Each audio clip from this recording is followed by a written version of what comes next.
Hi there, Steve Kaufman. Today I want to talk about language hacks, hacking language learning.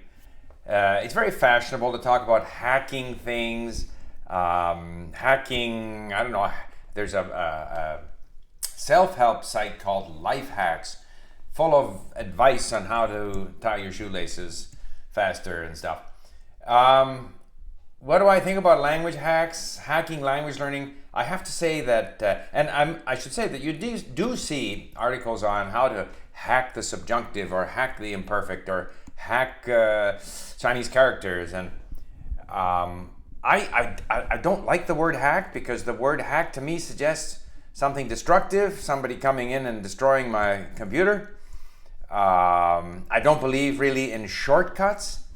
But if we just take the word to mean, tips, I think every language learner develops his or her own habits, and some of us like to share them here on the internet, as I do.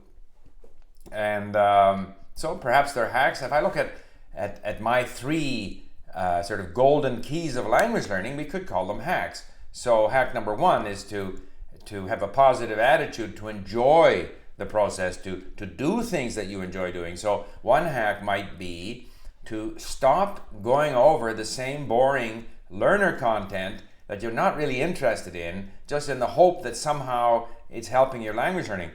Do things that you find interesting. Get on to compelling content, as Stephen Krashen says. So in a sense, that's a hack. It gets you to enjoy the process, makes you more positive. The second key, of course, is to spend enough time. So here again, the hack or the shortcut is that there is no shortcut. It's going to take you a long time. But if you follow the first hack and do things that are enjoyable, then you don't mind spending the time. You're not anxious to have a shortcut of a process that you find enjoyable. So try to make it enjoyable, and then you'll spend the time. And the third hack would have to do with this, my third key, which is developing that attentiveness, the ability to notice. And here there's different things we can do. Obviously, just massive exposure makes you more attentive to the language if you're paying attention. Occasionally reviewing the grammar makes you more attentive. But the main focus again is on this massive input, in my view. When I read and listen, I try to notice. I underline when I read. I save links in LingQ. All of these things, I think, I never expect to learn like a review. I might review some grammar rules or some examples. I don't expect to remember all of that, but I do believe that it makes me a little more attentive.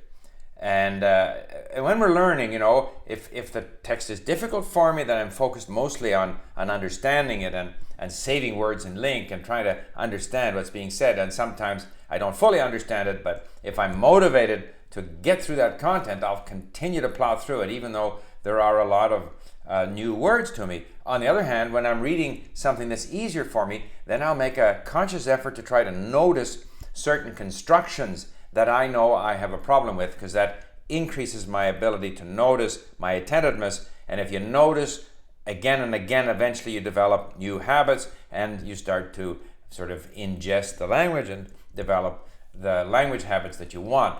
So there you have it, my take on language hacks. I don't think there are real language hacks. I think we have to develop our own special, activities that we enjoy doing.